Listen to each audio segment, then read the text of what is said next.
ॐ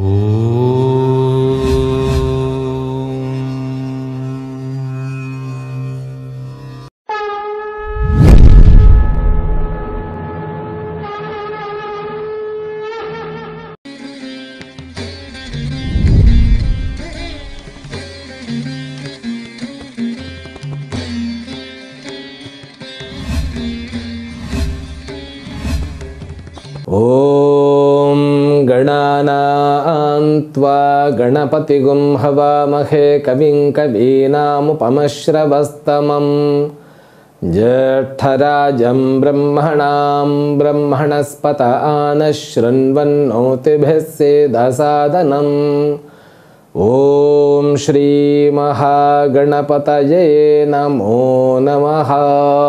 ॐ प्रपन्नपारिजाताय तोत्रवेत्रैकपाणये ज्ञानमुद्राय कृष्णाय गीतामृतदुहे नमः। ॐ மூர்த்தியெல்லாம் வாழி எங்கள் மோனகுருவாழி அருள் வார்த்தை என்றும் வாழி அன்பர் வாழி பராபரமே. ஓம் சர்வேப்யோ சத்குருப்யோ நமோ நமஹ. ஹரி ஓம். என்னுடைய வாழ்த்துக்களையும் வணக்கங்களையும் தெரிவித்துக் கொள்கின்றேன். எல்லாம் வல்ல அம்பிகையினுடைய பேரருளாலும் சுவாமி யோகஸ்ரீ அமிர்த மிருத்யுஞ்சயேஸ்வரருடைய திருவருளாலும் நம் அனைவருக்கும் அனைத்து விதமான சௌபாகியங்களும் லக்ஷ்மி கட்டாட்சங்களும் பரிபூர்ண ஆரோக்கியமும் நோய் எதிர்ப்பு திறனும் வந்து அமைய வேண்டும் என்கின்ற பிரார்த்தனையுடன் இன்றைய உரையை துவங்குகின்றேன். ஸ்ரீமத் பகவத்கீதா 16வது அத்தியாயம் 2வது ஸ்லோகம். ஸ்ரீ பகவான் உவாச்ச அஹிம்சா சத்யமக்ரோதஹ த்யாகசாந்திரபைஷுனம் தயா பூதேஷ்வலோலுப்த்வம் மார்தவம் ஹ்ரீரசாபலம். பகவான் கிருஷ்ணர் இந்த அத்தியாயத்தில் நமக்கு 3 விதமான இயல்புகள், அதாவது கேரக்டர்ஸை நமக்கு புரிய வைத்து கொண்டிருக்கின்றார். இந்த கேரக்டர்ஸ் எதை ஸ்பெசிஃபை பண்ணுகின்றன அப்படின்னா, பாரத நாட்டினுடைய மண்ணுக்கு ஒரு இயல்பு இருக்கு. இங்கு இப்படி வாழ்கின்ற வாழ்க்கை தான் கண்டிப்பாக உன்னை மேலோனாக்கும், உன்னை சந்தோஷமாக வைத்திருக்கும். இதற்கு எதிரான வாழ்க்கையை வாழ்ந்தாய் என்றால் துன்பத்தை அனுபவி. இது ஏற்கனவே சத்குணாக அப்படின்னு சொல்லி அமானித்வமதம் பெத்வம் அஹிம்சா க்ஷாந்தி ராஜவம் ஆச்சாரியோபாசனம் சௌச்சம் ஸ்தைரியமாத்ம விநிகிரஹா அப்படின்னு சொல்லி 13வது அத்தியாயத்திலே சொன்னார். 20 குணங்களாக அங்கு சொல்லப்பட்டது. இங்கு அப்படி இல்லை. இது வாழ்க்கையினுடைய மெயின் சமாச்சாரம். நான் எப்படி என்னை இந்த சரீரத்திற்குள்ளும் மனதிற்குள்ளும் புத்திக்குள்ளும் அமைத்து கொள்வது. புரியலையா? நாம் நம்முடைய சுபாவம் இன்னதான் என்று புரிந்து கொள்வதற்கு முன்பேயே நம்முடைய சுபாவம் எல்லாம் எஸ்டாபிளிஷ் ஆயிடுச்சு. அது போன ஜென்மத்தினுடைய கர்ம பலனாக இருக்கும், இல்லை இந்த ஜென்மத்திலேயே பிறந்த வயது முதல், அதாவது அந்த பிறந்த முதல் வயதிலிருந்து இதுவரைக்கும் நீங்கள் என்ன மாதிரியான சுச்சுவேஷனில் வளர்ந்தேளோ, எந்த மாதிரியான மக்களுக்கு நடுவில் வளர்ந்தோமோ அதனுடைய இன்ஃப்ளூயன்ஸராக இருக்கும்.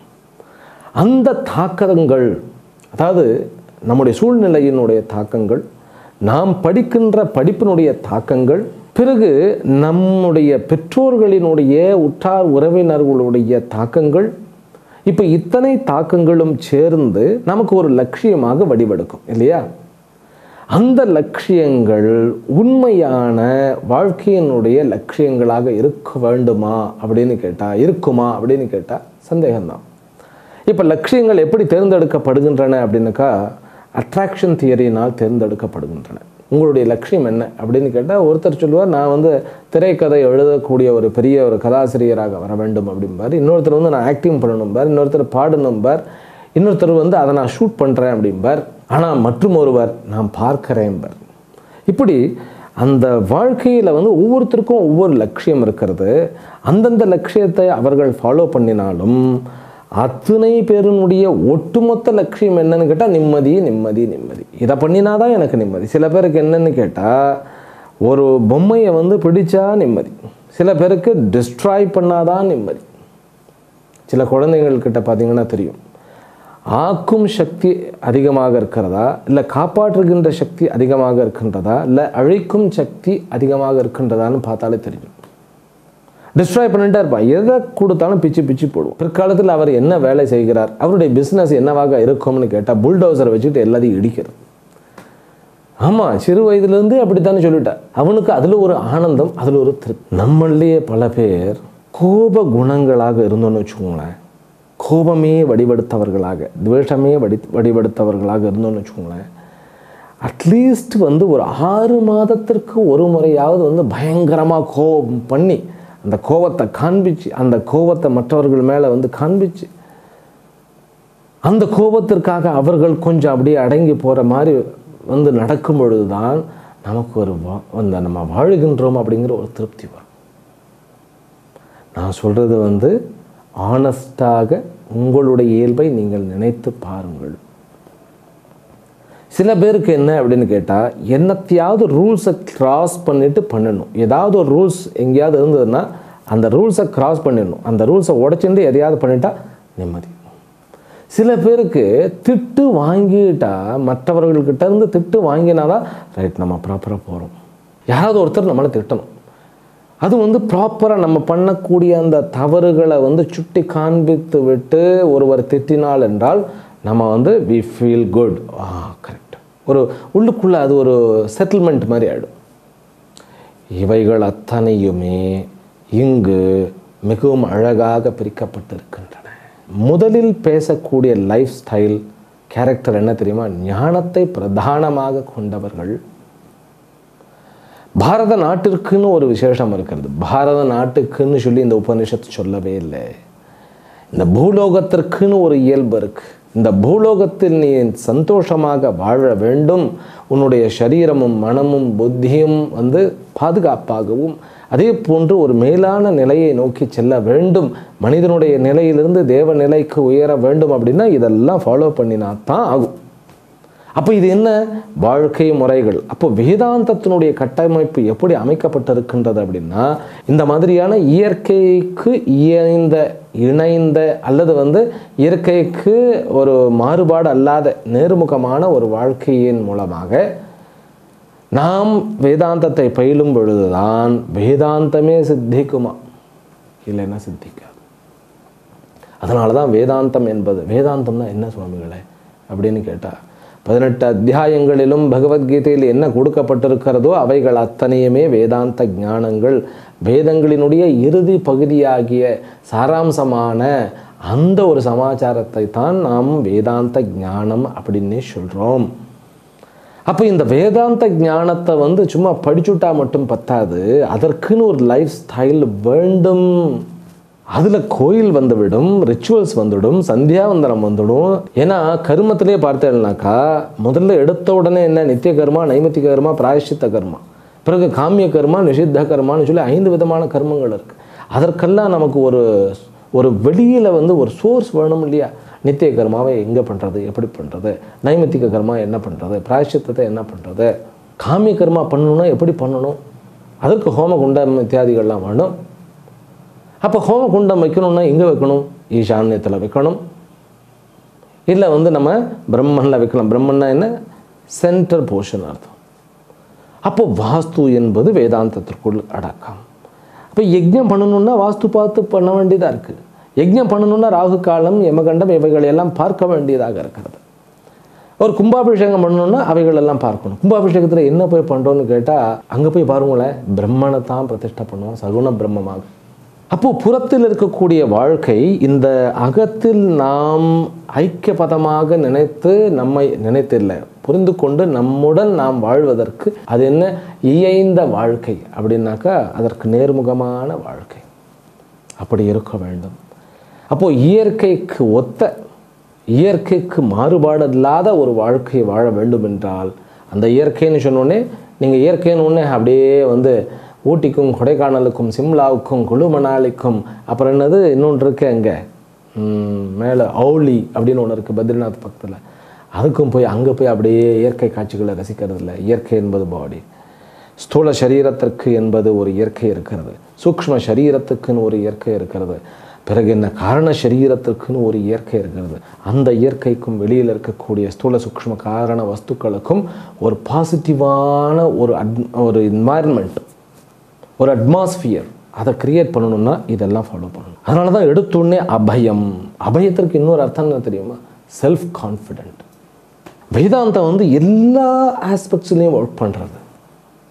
அது சொல்கிறது அகம் பிரம்மாஸ்மி அப்படிங்கிறது எல்லாமே கலந்து இருந்தால்தான் அந்த அகம் பிரம்மாஸ்மி வேலை செய்யும். இது எப்படின்னு கேட்டால், இந்த சமையலில் ஓரளவுக்கு எல்லாம் பண்ணின உடனே என்ன பண்ணுவான்னு கேட்டால், கடைசியில் இந்த உப்பு போடுறத கடைசியில் போடுவான். ஆனால் சில பேர் முதல்ல தாளிக்கும்போது உப்பு, பிறகு காய்கறி போடும்போது உப்பு, அதுக்கப்புறம் சமையல் முடித்து பருப்பு கொட்டும்போது கொஞ்சம் உப்பு, எல்லாம் இப்படி படிப்படியாக போடுறது உண்டு. ஆனால் எதை எப்பொழுது போட வேண்டுமோ, உப்பு மட்டும் தனியாக போட்டு வேக வைக்க முடியாது, எல்லாம் சேர்ந்து சேர்ந்து சேர்ந்து சேர்ந்து இது ஒரு ரெசிபி மாதிரி. அப்போ வேதாந்தம் அப்படிங்கிறது வாழ்க்கையினுடைய அத்தனையும், நான் என்ன பேசுகிறேன், என்ன யோசிக்கின்றேன், ஆனால் என்ன செய்கின்றேன், இவைகள் அத்தனையும் எத்தனை மணிக்கு செய்கின்றேன், அது ரொம்ப முக்கியம். நான் ஹோமம் பண்ணுறேன் பேர் வழின்னு சொல்லிட்டேன், இவர் பாட்டி ராக காலத்தில் உட்காந்துக்கிட்டு பெஞ்சினார்னா பிரயோஜனம் கிடையாது. அப்புறம் நான் வேதாந்தம் படிக்கிறேன் பேர் வழின்னு சொல்லிட்டேன், இவர் பாட்டுக்கு எந்த ஜப தபன் தியானங்கள் எல்லாம் பண்ணாமல் சும்மா அப்படியே வெளியில் இந்திரியங்களை ஓட விட்டுக்கிட்டு பண்ணினா பிரயோஜனம் இருக்காது. அதனால் இவைகள் அத்தனையுமே நம்முடைய வாழ்க்கையை வடிவமைப்பவைகள், ஆனந்தமான வாழ்க்கைக்கு உகந்தவைகள். அஹிம்சான்னு சொன்னோடனே நம்மளாலெல்லாம் ஆகாது அப்படின்னு உடனே என்ன ஆகிடும், மனசுக்குள்ளே ஒரு வெறுப்பு வந்துடும். அஹிம்சாங்கிறது தாங்கிட்ட இருந்து ஆரம்பிக்கிறது. தன்னையே தான் ஹிம்சை பண்ணிக்கக்கூடாது. அப்போ தன்னையே தான் ஹிம்சை யார் செய்து கொள்ளுவார்கள் அப்படின்னாக்கா, அஞ்ஞானிகள் தன்னை தானே ஹிம்சை செய்து கொள்ளுவார்கள். பிறகு ராட்சச இயல்பு உடையவர்கள் தன்னை தானே வருத்தி கொள்ளுவார்கள். கோபம் வந்தால் தன்னையே வருத்தி கொள்வது, பிறரையும் வருத்துவது இருக்கக்கூடாது. அஹிம்சா தன்னுடைய மனதையும் புத்தியுமே அஞ்ஞானத்திலிருந்தும் கோபத்திலிருந்தும் ஆசா பாசங்கள், அதாவது நம்மளை போய் கட்டி வைக்கிறதுல அதிலிருந்து அப்படியே ரொம்ப ஜாக்கிரதையாக ஹேண்டில் பண்ண வைக்கணும், ரொம்ப ஜாக்கிரதையாக பண்ணணும் அது. ஆனால் சில பேருக்கு அப்படியே இருக்க முடியுது, என்னத்தையாவது பண்ணணும், இன்றைக்கி என்ன சுவாமிகளே அப்படியே சொல்லிகிட்டே இருக்கல அப்படின்னு நினைக்காதீங்க. வாழ்க்கையினுடைய ரொம்ப நுணுக்கமான விஷயங்கள் இவைகள் எல்லாம். சில பேருக்குலாம் நான் சொன்னேன் இல்லையா, கோவப்பட்டால் தான் ஒரு பிரயோஜனம். அதே மாதிரி சில பேருக்கு என்னத்தையாவது போட்டு சாதித்து ஒரு வேலையை முடிச்சிட்டோம்யா, ஒரு 10 பேர் சேர்ந்து ஏதாவது ஒரு வேலையை முடிக்கணும். சில பேருக்கு வீட்டில் வேலையை நான் பார்த்துருக்கேன், கபோர்டை மாற்றிகிட்டே இருப்பாள், இது இங்கே இருக்கும், கொஞ்ச நாள் கழிச்சு அங்கே இருக்கும், சேரை மாற்றிகிட்டே இருப்பாள், அந்த போடுகின்ற அந்த கார்போர்ட் எல்லாமே கலர் மாறிக்கிட்டே இருக்கும், இடம் மாறிக்கிட்டே இருக்கும். திடீர்னு பார்த்தா கார்டனில் இந்த செடி இங்கே இருக்கும், அந்த செடி அங்கே போயிடும், இது மாற்றிக்கிட்டே இருப்பாள். ஏன்னா அது என்ன பண்ணணும்னு தெரியாமல் உள்ள இருக்கக்கூடிய அந்த ரெஸ்ட்லெஸ்னஸை வெளியில் கொண்டு பண்ணிக்கிட்டே இருப்பாள். வேதாந்த வாழ்க்கைக்கு தேவையானது அமைதி. அதே மாதிரி ஒரு ப்ராப்பர் இன்ஃப்ராஸ்ட்ரக்சர், ஒவ்வொரு செயலிலும் ஒவ்வொரு எண்ணங்களிலும் ஒவ்வொரு அந்த டார்கெட்டிலுமே. அதனால தான் டார்கெட்டில் ரொம்ப கிளாரிட்டி, குறிக்கோளில் தெளிவு. அந்த குறிக்கோளில் தெளிவு கொண்டவர் தான் ஞான பிரதானமான வாழ்க்கையை தொடர முடியும். அவர்கள் தான் அபயமாக செல்ஃப் கான்ஃபிடென்ட்டோட பயம் என்று வாழ்க்கையை தொடர முடியும். மனதில் அமைதியையும் தூய்மையையும் அனுபவிக்க முடியும். ஞானத்துடனும் யோகத்துடனும் சேர்ந்த வாழ்க்கையாக இருக்க முடியும். அவர்கள் தானம் கொடுக்கும் பொழுது அந்த தானம் பிரயோஜனம் ஆகிறது. தானத்திலேயே 7-8 வகைகள் சொல்லுவார். எனக்கு தெரிஞ்ச ஆச்சாரியர்கள்லாம் இந்த தானத்தையும் 2-3 வகையாக பிரிப்பார்கள். தானம், அந்த தானம் அப்படிங்கிறது அந்த கொடுக்கக்கூடிய நோக்கத்தை வைத்து கொண்டு மாறுகிறது. இன்செக்யூரிட்டியை சரி பண்ணுறதுக்கு தானம், பிராயஷ்சித்தத்திற்கு தானம், அப்புறம் என்ன ஏதாவது ஒரு குறை இருந்ததுன்னா அதை நிவர்த்தி பண்ணுறதுக்கு தானம். இந்த மாதிரி நிறைய வெரைட்டிஸ் ஆஃப் தானம் இருக்குது. அதெல்லாம் நம்ம தானம்னாக்கா நான் சொன்ன மாதிரி கான்ட்ரிபியூஷன். நம்ம வாழ்க்கையில் கான்ட்ரிபியூட்டராக இருக்கணும். சரி, நம்ம 2வது ஸ்லோகத்தில் எத்தனை பார்த்தோம்? அஹிம்சாவை பார்த்து விட்டோம், சத்தியம் பார்த்தோம், அக்ரோதா தியாகா சாந்திஹி அபைஷுனம். அஹிம்சா என்றால் கொல்லாமை, இன்னா செய்யாமை, சத்தியம் என்றால் வாய்மையோடு இருத்தல், சத்தியத்துடன் இருத்தல், அக்ரோதகம் அப்படின்னாக்கா வெகுளாமை, வெகுளாமை அப்படின்னே ஒரு அதிகாரம் இருக்கும், போய் பாருங்க, திருக்குறளில் நல்லா படிச்சிருங்க. தியாகா அப்படின்னாக்கா பற்றற்ற நிலை. என்னத்தை போய் கொண்டு போக போகிறோம், ஆயின்னு எல்லாத்தையும் வாங்கி தான் பேரில் வச்சுக்கிறது இல்லை. தர்மத்தை நிலைநாட்டுவதற்கு என்னென்ன பண்ணணுமோ பண்ணணும், பற்று இல்லாமல் பண்ணணும். சாந்தி, அமைதியாக இருக்கணும், ரெஸ்ட்லெஸ் இல்லாமல். முதல்ல அமைதி. பரபரப்பு ஒரு பூனையையும் கொண்டுடும். சாமிஜி பரபரப்பு இல்லை என்கிட்ட, சுறுசுறுப்பு இருக்குன்னா அது இருக்கலாம். சில பேருக்கு 80 கிலோமீட்டர்ஸில் ஓடுறது அவனுக்கு மனதில் சாந்தி இருக்கும். இது மனசாந்தியை தான் குறிக்கிறது. வெளியில் ஆக்டிவாக இருக்கணும். நான் சாந்தியாக இருக்கிறேன்னு அப்படியே தூங்குமுஞ்சியாக இருக்கிறது சரியில்லை, அது தவறாக புரிந்து கொள்ளப்பட்டது. அபைஷுனம்னா புறஞ்சொல்லாமல், அடுத்தவர்கள்கிட்ட பேசும்போது இன்னொருத்தர் அல்லது அவரையோ அல்லது தன்னையோ பற்றி புறங்கூறாமல் குறையே பேசாமல் இருக்கிறது. அப்புறம் பூதேஷு தயா, இது ரொம்ப ஒரு முக்கியமான ஒரு சமாச்சாரம். இந்த தயை அப்படிங்கிறது மனுஷனுக்கு அவ்வளோ சீக்கிரமாக வராது. கருணை, ஏன்னா தயா யாருக்கிட்ட இருக்கோ அவர்களை என்ன பண்ணி விடுவா, ஈஸியாக ஏமாற்றி விட முடியும். ஆனால் தயையுடன் சேர்ந்து புத்திசாலித்தனமும் இருக்க வேண்டும். அதே மாதிரி மனுஷன்தான் மற்ற உயிரினங்கள் மீது தயை கொள்ள முடியும். அதனால தான் நம்ம கவர்மெண்ட்டிலும் கூட அந்த ஆக்ட், அதாவது விலங்குகளை காப்பாற்ற வேண்டும். ஒரு புலியோ சிங்கமோ ஊருக்குள்ளே அதை பிடிச்சிட்டு போயிட்டு அங்கே கொண்டு போய் காட்டிலேயே விட்டுறது. அது ஒரு அளவுக்கு மேலே சேதாரத்தை பண்ணி வச்சு வயல்வெளியை நாசம் பண்ணால் துரத்திடலாம். உயிர்களை கொல்லும்போது அதை கொல்ல வேண்டிய ஒரு சட்டத்திட்டமும் இருக்கிறது. அது எதுக்குன்னு கேட்டால் தயை. மனுஷன்தான் அவரவர்களுடைய குறைகளை உணர்ந்து, இப்போ பாம்புன்னா கடிக்கத்தான் செய்யும், ஆனால் அது காட்டுக்குள்ளே இருந்தால் அது அதனுடைய சைக்கிளில் போயிட்டுருக்கும். அதனால் அதுக்குன்னு ஒரு உண்டான அந்த என்வாயர்மெண்ட்டில் அவைகளை வைத்தால்தான் இயற்கை சுழற்சியும் ஒழுங்காக இருக்கும். அப்படிங்கிற மாதிரி அதை புரிந்து கொண்டு தயையுடன் இருப்பார். முதல்ல தாங்கிட்ட இருந்து ஆரம்பிக்கணும். தாமேலேயே தனக்கு தயவு வேணும். இதுக்கு கிருப்பான ஒரு அர்த்தம் உண்டு. கிருபை அப்படின்னு கூட சொல்லலாம். தயா, அதில் ஈஸ்வரனுடைய தயை. என்னுடைய சுவாமிகளுடைய பெயர் தயானந்த சரஸ்வதி. அது கருணை கடல்னு, அப்படி கருணை கடல். ஆனால் ஏமாத்தல்லாம் முடியாது, ஏமாறாமல் இருக்க வேண்டும். ஒரு மனிதன்னா திறமை இல்லாமல் கூட இருக்கலாம், பரவாயில்லை. திறமை இருந்தால் தான் நல்லவன் இல்லை, திறமை இல்லாமல் இருக்கலாம். ஆனால் ஏமாற்றப்பட முடியாதவராக இருக்கணும், நல்லவனாக இருக்கணும், திறமை உள்ளவனாகவும் இருக்க வேண்டும், ஏமாறாமலும் இருக்க வேண்டும். அப்பொழுதுதான் தர்மத்தை நிலைநாட்ட முடியும். அப்போது பூதேஷு தயானாக்கா அத்துணை பேரிடமும் யாருக்கு கருணை வரும்னு கேட்டால், யாருக்கு தைரியம் இருக்கிறதோ அவருக்கு தான் கருணை வரும். தைரியம் இருக்கிறாள் எதிரியை பார்த்தாலும் ஒரு கருணை அவருக்கு தேவையில்லாமல் அவஸ்தைப்படுறான் அப்படின்னு நினைப்பார். ஏன்னா தான் தர்மத்தில் அவர் தன்னை எதிரியாக நினைக்கிறார். ஏன்னா அவருக்கு தர்மம் பிடிக்காது. அப்படிங்கும்போது அவனை பார்த்து நம்ம பச்சாத்தாபப்படணும். அது ஒரு வகை கருணை தான், அது கருணை. அதனால் அவர்களை ஹார்ம் பண்ணாமல் அவர்களுடைய எனிமிட்டியை ரிமூவ் பண்ணுறது, அதுதான் சம்ஹாரம்னு நம்ம பெரியவங்களாம் சொல்கிறது. சூரசம்ஹாரம். இந்த சூரபத்மனை வதம் பண்ணினார். என்ன பண்ணினார்? தன்னுடைய சேவலாகவும் கொடியாகவும் தனதாக்கி கொண்டார் அப்படிங்கிறது தான். அப்போது அந்த சம்ஹாரத்தில் இருக்கக்கூடிய, அதாவது அது நரசிம்மமாக இருந்தாலும் சரி, அல்லது முருகனுடைய அந்த சூரசம்ஹாரத்தினுடைய அந்த அவதாரமாக இருந்தாலும் சரி, அல்லது சிவனுடைய சமாச்சாரமாக இருந்தாலும் சரி, அந்த எனிமிட்டியை தான் போக வைப்பார்கள். எனிமிட்டிங்கிறது என்ன? அஜ்ஞானம். அந்த அஜ்ஞானத்தை நீக்குவது தான் ஞானத்தினுடைய வேலை. அதுதான் கருணை. அஜ்ஞானத்தை போக்கணும் கருணை. அன்னதானம், அறிவு தானம், ஆன்மதானம் அப்படின்னு சொல்லி சுவாமி விவேகானந்தர் ரொம்ப அழகாக சொல்வார். அது கருணை இருந்தால்தான் அதை செய்ய முடியும்.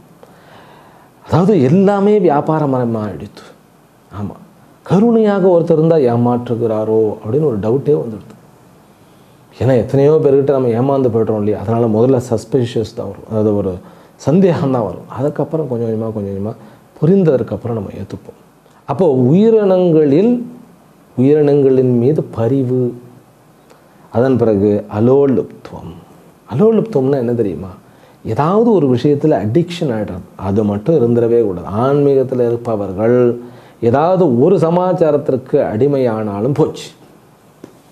அதுலேயும் கூட இந்திரியங்களில், இந்திரிய சுகத்துக்காக சில பேர் பார்த்தேன்னாக்கா சிறு வயதிலிருந்தே அவர்களுக்கு இதை கண்டாலும் சாப்பிட்டுட்டே இருப்பா. அது ஒரு அடிக்ஷன் ஆகிடும். சுவைக்காக சாப்பிட்டுக்கிட்டே இருக்கிறது. வயிறெல்லாம் கெட்டு போயிட்டாலும் சாப்பிடுவது என்பது ஒரு வியாதி. எக்ஸ்ட்ரா சாப்பிட்றதுங்கிறது ஒரு வியாதி. ஒருத்தர் வந்து என்கிட்ட கேட்டார், சுவாமிஜி நான் வந்து என்ன பெஞ்ச் ஈட்டர் அப்படின்னு சொன்னார். பெஞ்ச் ஈட்டர்னு நமக்கு ஒன்றும் புரியல. என்ன பெஞ்ச் ஈட்டர்? எது கிடைச்சாலும் வாங்கி சாப்பிட்றது, நொறுங்கு தீனின்னு சொல்லுவோம் இல்லையா? ஆமாம், நொறுங்க தின்றால் 100 ஆயுஸ். அதுக்கெல்லாம் அர்த்தம் தெரியும். இப்போ எல்லாருக்கும் அர்த்தம் தெரியாது. நல்லா மென்று சாப்பிட்டா 100 ஆயுஸ். அதுதான். அப்போது இந்த பிஞ்ச் ஈட்டர்ஸ் அடிக்ஷன், அவளுக்கு மனசில் ஏதோ ஒரு குறை இருக்குது, அது இப்படி வருது வெளியில். அவர்கள் வந்து ஒவ்வொரு நாளையும் சந்தோஷமாக வாழலேன்னு அர்த்தம். அந்த சந்தோஷம் இல்லை. மனசுக்கு கொஞ்சமாக சந்தோஷம் இருந்தால் தான் இந்த மாதிரி கெட்ட பழக்கத்தில் போய் மாட்டிக்கிட மாட்டோம். முதல்ல அது வந்து தவறு, ஃபர்ஸ்ட் மிஸ்டேக். அதுக்கப்புறம் என்ன ஆகிடும்னு கேட்டால் அடிக்ஷன் ஆகிடும். அப்புறம் அடிமைத்தனம் வந்துடும். அந்த மாதிரி எந்த ஒரு சமாச்சாரத்திலையும் அடிமைத்தனமாக இருக்காது. சில பேர் வந்து ஒரே வார்த்தையை திரும்ப திரும்ப சொல்லுவேன். என்ன ஏதாவது ஒரு வார்த்தை, என்ன வார்த்தைன்னு கேட்டால், ஃபார் எக்ஸாம்பிள் சொல்கிறேன், இது ஒரு விடாது, டக்குன்னு எடுத்தோன்னா இது ஒரு விடாது அப்படிங்கிறது. வேறு ஏதாவது ஒரு தீய வார்த்தைகளை, தகாத வார்த்தைகளை எப்போ பார்த்தாலும் திரும்ப சொல்லிட்டு அடிக்ஷன் இருக்கவே விடாது. ஒரே மாதிரியான எண்ணங்கள் வந்து நம்மளை வந்து அலைக்கழித்து கொண்டே இருக்கும். அடிக்ஷன் ஒதுக்கிடுங்க. சாப்பிடுவதில் அடிக்ஷன், பேசுவதில் அடிக்ஷன், இந்த டெலிவிஷன் பார்க்கறதுல அடிக்ஷன், அப்படியே தன்னை மறந்து உட்காந்துட்டே இருக்கிறது அடிக்ஷன். இந்திரியங்களில் அடிமைத்தனமாக இருப்பது லோலுப்துவம் அப்படிங்கிறது. அதுதான் அலோலுப்துவம் அப்படின்னு சொல்லி இவர் சொல்லியிருக்கிறார்.